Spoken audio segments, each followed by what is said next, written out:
Hello everyone, आज का जो नया टॉपिक हम शुरू कर रहे हैं वो है photosynthesis life process in plants की सेम सीरीज में part 2।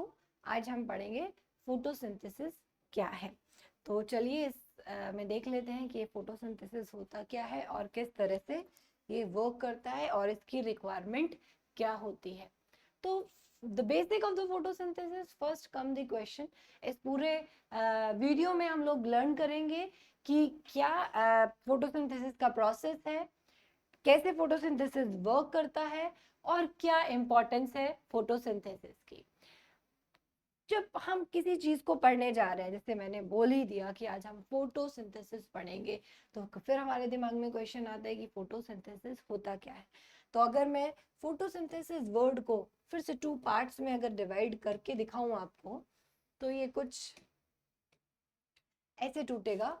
Photo plus synthesis. Photo मतलब होता है लाइट एंड सिंथेसिस मतलब to make, to create, to मतलब किसी चीज को बनाना। ठीक है, तो हम यहाँ पे लिख सकते हैं टू मेक। तो इसमें क्या होगा, photosynthesis always it is shown by autotrophs. ठीक है, ऑटोट्रॉफ्स ये मोड शो करते हैं, ऑटोट्रॉफिक न्यूट्रिशन करते हैं। ऑटोट्रॉफ्स वो क्या करते हैं, वो अपना खाना खुद बनाते हैं। दे हैव दिस कैपेसिटी और they have this potential to make their own food by the process called as photosynthesis. तो वो अपना खाना खुद बनाएंगे। They will synthesize their own food with the help of light. Photo मतलब लाइट, लाइट की help से वो अपना खाना सिंथेसाइज करेंगे। तो देखते हैं कैसे करते हैं। नेक्स्ट अब क्वेश्चन आता है कि मैंने वही बताया कि फोटोसिंथेसिस में क्या है, ये प्लांट्स मेथड है जिसमें वो अपना खाना खुद बनाते हैं। उसके लिए कुछ खाना बनाने के लिए उनको कुछ रॉ मटेरियल की रिक्वायरमेंट पड़ती है। जब भी हम कुछ बनाने जा रहे हैं, हम भी अपने किचन में अगर हमें कुछ बनाना है, तो सबसे पहले हम रॉ मटेरियल इकट्ठा करेंगे। उस रॉ मटेरियल को हम पकाएंगे, हम उसको कुक करेंगे, तभी हमारा बाय प्रोडक्ट बनता है। तो सेम वे फोटोसिंथेसिस करने के लिए ऑटोट्रॉफ्स को यानी कि प्लांट्स को बाय प्रोडक्ट्स की जरूरत होती है, जिसकी हेल्प से वो उसको कन्वर्ट करते हैं। वो कुछ रॉ मटेरियल की जरूरत पड़ती है जिसकी हेल्प से वो उसको बाय प्रोडक्ट में कन्वर्ट करते हैं। तो कुछ रिएक्शंस बेसिकली होती हैं। तो this entire process takes place in plants के ग्रीन पार्ट में होता है। जहां कहाँ होता है, लीव्स में होता है। और लीव्स को हम बोलते हैं kitchen of the leave. Kitchen factory बोल सकते हैं इनको, फैक्ट्री ऑफ द फूड। या जो लीव्स होती हैं प्लांट, ये फोटोसिंथेसिस प्रोसेस लीव्स में आकर होता है। Why do plants need, what do plants need for photosynthesis? वही हमने बात करी, फोटोसिंथेसिस हो रहा है, लीव्स में हो रहा है, लेकिन रॉ मटेरियल क्या क्या है। तो फर्स्ट रॉ मटेरियल हमारा आ जाता है sunlight, water. Sunlight primary source होती है जो हम प्लांट सन की रेज से एब्जॉर्ब कर लेते हैं। उसके बाद वाटर आता है, वाटर रूट्स एब्जॉर्ब करती हैं वाटर को। और क्या करेगा वो, to mix the carbon dioxide and sunlight, ये सारे रॉ मटेरियल्स हैं। नेक्स्ट हमारा क्लोरोफिल। क्लोरोफिल क्या करता है, ये लीव्स के अंदर प्रेजेंट होता है। जब मैं स्ट्रक्चर दिखाऊंगी तब पढ़ाऊंगी। इसका मेन फंक्शन क्या है, ये ट्रैप करेगा सनलाइट को। सनलाइट आ तो रही है लेकिन लीव्स में कहाँ ट्रैप हो रही है, क्लोरोफिल में। ठीक, क्लोरोफिल इसको ट्रैप कर लेता है। नेक्स्ट लास्ट है हमारा कार्बन डाइऑक्साइड, जो कि एटमॉस्फेयर से प्लांट एब्जॉर्ब करते हैं। ये चारों, water, sunlight, chlorophyll and carbon dioxide, ये चारों रॉ मटेरियल है फोटोसिंथेसिस के। How does photosynthesis work. अब रॉ मटेरियल तो आ गए हमारे पास, और हमें ये भी पता है कि प्लांट का जो लीव का पार्ट है वो किचन कहलाता है। और वहीं पे ये हमारी लीव्स है। लीव्स के ऊपर ही हमारी एपिडर्मल सेल्स होती हैं। उन एपिडर्मल सेल्स में हमारा स्टोमेटा होता है। स्टोमेटा जो मतलब टाइनी टाइनी पोर्स होते हैं, वहां पे गार्ड सेल्स होती हैं, वहां पे हमारा क्लोरोप्लास्ट अवेलेबल है। तो अगर हम इस लीव को क्रॉस सेक्शन लें और क्लोरोप्लास्ट स्ट्रक्चर देखें, तो वो कुछ ऐसा नजर आएगा, जो साइट ऑफ फोटोसिंथेसिस होते हैं। अभी डिटेल में बताऊंगी अभी आपको। ठीक, तो यहाँ देखिए, अभी फोटोसिंथेसिस प्रोसेस में क्या होना है कि जो क्लोरोफिल है वो एब्जॉर्ब करेगा सनलाइट को। वो कंबाइन करेगी कार्बन डाइऑक्साइड और वाटर के साथ। ये सारे प्रोसेस में जो हमारा बाय प्रोडक्ट है वो ग्लूकोज बनना है, ठीक है, और स्टार्च की फॉर्म में वो स्टोर होता है। और जो अनदर इंपॉर्टेंट बाय प्रोडक्ट है वो आपका होता है ऑक्सीजन। फाइन, अब देखते हैं कि ये होता कैसे है। देखिए, सनलाइट हमें सन से मिल गई और एटमॉस्फेयर से हमें मिल जाएगी कार्बन डाइऑक्साइड।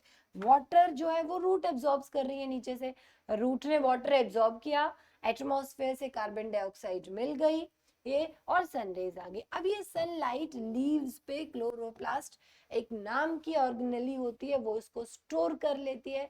वहीं पे केमिकल लाइट रिएक्शन जो है वो केमिकल रिएक्शन में कन्वर्ट होगी और ये फोटोसिंथेसिस होगी।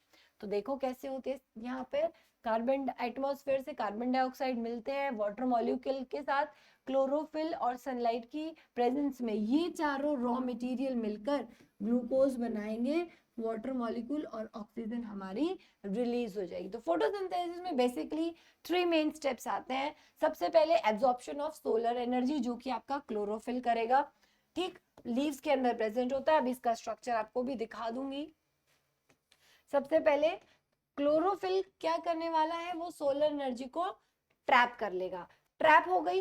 अब वो क्या करेगा, वो लाइट एनर्जी को केमिकल एनर्जी में कन्वर्ट करेगा, जिससे वाटर मॉलिक्यूल स्प्लिट होगा, ऑक्सीजन और हाइड्रोजन, जिससे लाइट एनर्जी रिलीज होती है। लास्ट में क्या है, जो ये कार्बन डाइऑक्साइड है ये रिड्यूस हो जाएगा और ये बन जाएगा आपका ग्लूकोज, कार्बोहाइड्रेट, जो कि एनर्जी प्रोवाइड करने वाला है। तो बेसिक देखा जाए तो फोटोसिंथेसिस में 3 स्टेप्स होते हैं। एब्जॉर्प्शन ऑफ सोलर एनर्जी या फिर trapping of the solar energy by chlorophyll, conversion of light energy into chemical energy, जिसमें वाटर मॉलिक्यूल्स स्प्लिट कर जाता है ऑक्सीजन और लाइट एनर्जी, और लास्ट में कार्बन डाइऑक्साइड रिड्यूस हो जाता है कार्बोहाइड्रेट में। ये सब केमिकल एनर्जी यूज करते हैं, ठीक। तो ये बेसिक स्टेप थे। इसके बाद देखते हैं, मैं बार बार बोल रही हूँ कि क्लोरोफिल ऐसा लाइट एब्जॉर्ब करेगा, ये क्लोरोफिल प्रेजेंट कहाँ है। अगर हम किसी लीव को डाइसेक्ट करें और उसका पार्ट लें, ये हमने लीव ली, इसमें से हमने इस पार्ट को देखा, एक सेल का स्ट्रक्चर निकला। इस सेल की एक छोटी सी ऑर्गेनेली, छोटी सी नहीं, बहुत काम की ऑर्गेनेली होती है ये वाली, ये होती है वो, इसको हमने देखा कुछ ऐसे इसका, तो ये हमें क्लोरोप्लास्ट नजर आया। ये क्लोरोप्लास्ट डबल मेम्ब्रेन है, एज यू कैन सी, ये डबल मेम्ब्रेन होता है। ये रहा एक मेम्ब्रेन, ये रही, और एक मेम्ब्रेन इसकी, ये 2 डबल मेम्ब्रेन है वो स्ट्रक्चर था, ठीक है। मैं दोबारा बता देती हूँ, ये डबल मेम्ब्रेन, इनर मेम्ब्रेन, और ये रही इसकी आउटर मेम्ब्रेन। इंपॉर्टेंट बात क्या है, ये जो क्लोरोप्लास्ट है इसके अंदर साइट ऑफ फोटोसिंथेसिस, इसके अंदर फोटोसिंथेसिस होनी है, वो पार्ट देखना है। जो आपको ये येलो पार्ट नजर आ रहा है, ये वाला पार्ट, इसको हम बोलते हैं स्ट्रोमा। स्ट्रोमा, जहां पर फोटोसिंथेसिस की 2 रिएक्शन होती है, light reaction and dark reaction. Light reaction नाम से समझ में आ रहा है, लाइट की रिक्वायरमेंट है। डार्क रिएक्शन लाइट की जरूरत नहीं है, तो वो स्ट्रोमा में होती है डार्क रिएक्शन, ठीक है। जो ये जो मैट्रिक्स पार्ट है, ये वाला पार्ट है, वहां पर आपको स्ट्रोमा होता है। उसके बाद आपको ये कॉइन्स जैसे स्ट्रक्चर दिखाई दे रहे हैं, ये देखिए, ये कॉइन्स जैसे स्ट्रक्चर दिखाई दे रहे हैं, ठीक है।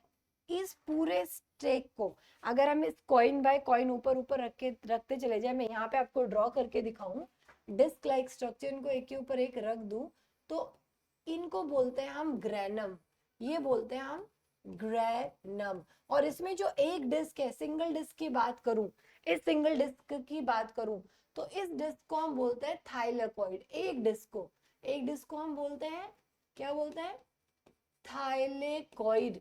इस डिस्क के अंदर ही क्लोरोफिल मॉलिक्यूल प्रेजेंट होते हैं जो सनलाइट को ट्रैप करते हैं।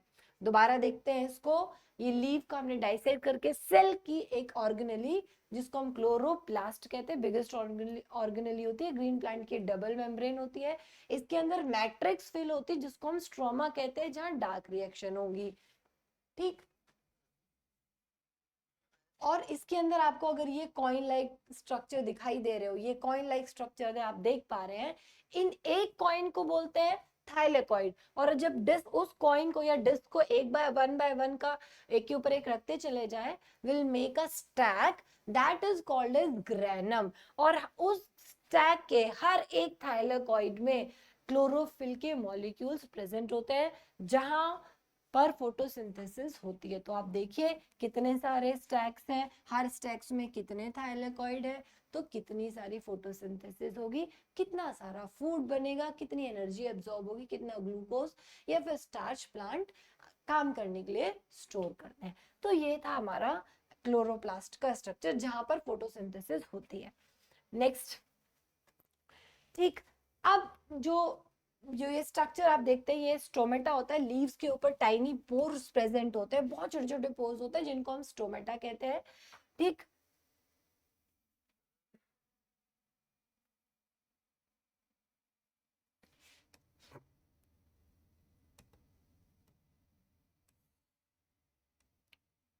ये देखिए, तो यहाँ पे अगर आपको स्ट्रक्चर दिखाई दे, तो ये जो आपको बीन शेप, यहाँ पे देखिए जो बीन शेप है, ये गार्ड सेल्स होती हैं।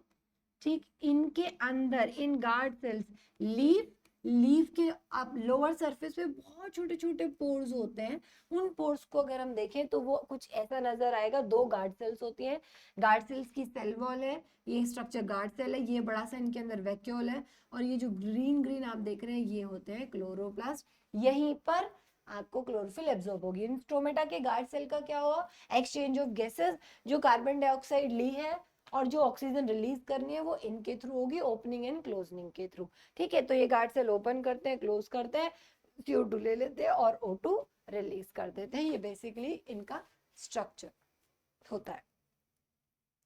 फिर आते हैं क्या क्या फैक्टर्स इफेक्ट करते हैं। कुछ इंटरनल फैक्टर्स होते हैं, कुछ एक्सटर्नल। अगर इंटरनल फैक्टर्स देखे जाएं, लीफ पिगमेंट, लीफ की age, accumulation of carbohydrate and hormones, ये इंटरनल फैक्टर्स है जो फोटोसिंथेसिस इफेक्ट करेंगे। ये एक्सटर्नल है, लाइट कम हो, लाइट ज्यादा हो सकती है, वाटर की जो क्वांटिटी है वो कम या ज्यादा हो, या कार्बन डाइऑक्साइड कम मिल जाए, या टेम्परेचर हाई हो जाए, कम हो जाए, मिनरल एलिमेंट ज्यादा या कम, ये सारी चीजें एक्सटर्नल होते हैं। जो भी अगर इनमें से भी कुछ ज्यादा कम होगा तो फोटोसिंथेसिस पर इफेक्ट पड़ता है। ठीक, बेसिक कॉन्सेप्ट जो है, दो तरह की होती है, डार्क रिएक्शन और लाइट रिएक्शन। लाइट रिएक्शन में हम बात करें तो लाइट की जरूरत पड़ती है, और जो हमारा ऑर्गेनिक, जो हमारा कार्बोहाइड्रेट है, ATP और NADP फॉर्म में एनर्जी मॉलिक्यूल्स देता है। ये हमेशा लाइट रिएक्शन हमेशा कहाँ होगी, आपके ग्रेनम में होगी, यानी कि थाइलेकॉइड। और डार्क रिएक्शन हमेशा स्ट्रोनम में, इसमें लाइट की जरूरत नहीं होती। इसमें जो एनर्जी बनी है ये उसी को यूज करके फर्दर वर्क करते हैं। उसके बाद इंपॉर्टेंस, फोटोसिंथेसिस की जरूरत क्या है। फोटोसिंथेसिस की सबसे बड़ी जरूरत तो यह है कि प्लांट्स ऑटोट्रॉप्स हैं, वो अपना खाना बनाते हैं, और इस प्रोसेस से एक इंपॉर्टेंट चीज रिलीज होती है जिसको हम कहते हैं ऑक्सीजन, जो सिर्फ प्लांट के लिए नहीं, हम सब के लिए भी, ह्यूमन बींग्स, एनिमल सब के लिए बहुत इंपॉर्टेंट, वाइटल सोर्स। ठीक, ठीक, लिविंग ऑर्गेनिज्म ब्रीथ करते हैं, हमने ऑक्सीजन नहीं होगी तो हम तो जी नहीं पाएंगे। फिर फूड चेन में बहुत इंपॉर्टेंट प्रोसेस है, फूड चेन को कंटिन्यूएशन बढ़ने के लिए जरूरी है, और हर्बीवोर्स एंड कार्बीवोर्स के लिए भी ये बहुत इंपॉर्टेंट होती है। ठीक, आई होप आपको ये टॉपिक फोटोसिंथेसिस समझ में आया होगा। तो मिलते हैं नेक्स्ट सीरीज में, जो life process in plants, next topic के साथ नेक्स्ट वीडियो में। Till then, bye bye, see you.